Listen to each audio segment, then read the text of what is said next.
बिस्मिल्लाहिर्रहमानिर्रहीम अस्सलाम वालेकुम। तो बाज़ार वाले मुर्ग छोले तो आपने बहुत खाए होंगे, लेकिन अगर आप इस तरह से मुर्ग छोले बनाएंगे तो बहुत ही मज़ेदार और डिलीशियस बन के तैयार होंगे। तो रेसिपी को फुल वॉच कीजिएगा।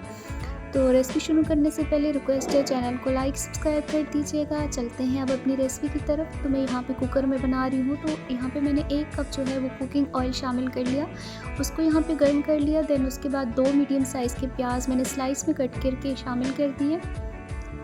हल्का सा इनको यहाँ पे फ्राई कर लेने के बाद मैं खड़े मसाले ऐड करूँगी। यहाँ पे 10 से 15 जो है वो काली मिर्च ऐड कर दी साबुत, साथ में 1 टेबलस्पून ज़ीरा ऐड कर दिया। साथ में ऐड कर दूँगी लौंग यहाँ पे मैंने 6 से 7 लौंग भी शामिल कर दिए। जावित्री ऐड कर दूँगी थोड़ी सी।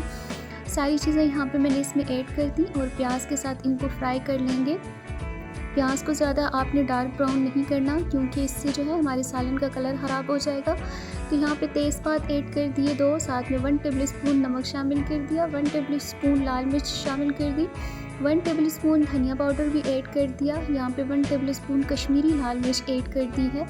हाफ पिंच यहाँ पे मैंने इसमें हल्दी ऐड कर दी है। सारे मसालों को ऐड कर लेने के बाद हल्का सा भून लिया था। उसके बाद 1 किलो मैंने चिकन ले ली थी, उसके मैंने बड़े स्लाइस ले लिए, वो इसमें मैंने शामिल कर ली। इसकी भी जो है इसके साथ बुनाई कर लेंगे अच्छे से, ताकि हमारे मसाले के साथ चिकन की बुनाई हो जाए। तो यहाँ पे 2 से 3 मिनट तक इसकी मैंने बुनाई कर ली। अब इसमें मैंने 3 जो है वो टमाटर ले लिए, इनको मैंने ग्राइंड करके वो इसमें शामिल कर दिए। अच्छे से इनको मिक्स कर लूँगी और टमाटरों के साथ इनकी बुनाई कर लूँगी, ताकि जितना भी इसका टमाटरों का पानी है वो ड्राई हो जाए। अब इसको मैं यहाँ पे कर लूँगी थोड़ी देर के लिए कवर, ताकि टमाटर भी अच्छे से गल जाए और चिकन भी अच्छे से भुन जाए। तो यहाँ पे टमाटर हमारे अच्छे से भुन गए हैं, ऑयल भी इनका जो है वो सेपरेट हो गया है। बहुत ही मज़ेदार इसकी जो है वो खुशबू सी आ रही है। तो अब इस स्टेज पे मैं इसमें ऐड करूँगी तकरीबन 1 कप दही। उसको मैंने यहाँ पे बीट करके इसमें शामिल कर दिया है। दही ऐड करने से ये इसकी ग्रेवी जो है बहुत ही स्मूथ बन के तैयार होती है। इस तरह से इसको जो है मिक्स कर लेंगे, अच्छे से पका लेंगे, दही का पानी खुश्क कर लेंगे। दूसरी तरफ चनों को मैंने बॉयल कर लिया था, पूरी रात इनको मैंने भिगो के रखा।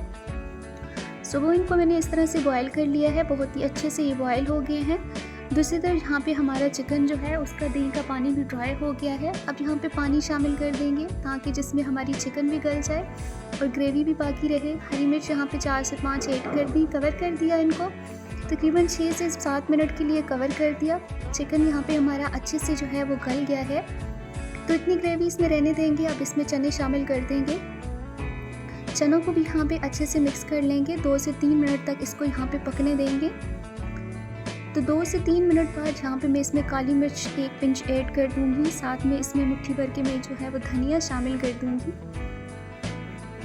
तो इस तरह से हमारे माशाल्लाह से मुर्ग छोले तैयार हैं। होप सो रेसिपी अच्छी लगी होगी। नई रेसिपी के साथ हाजिर होंगे।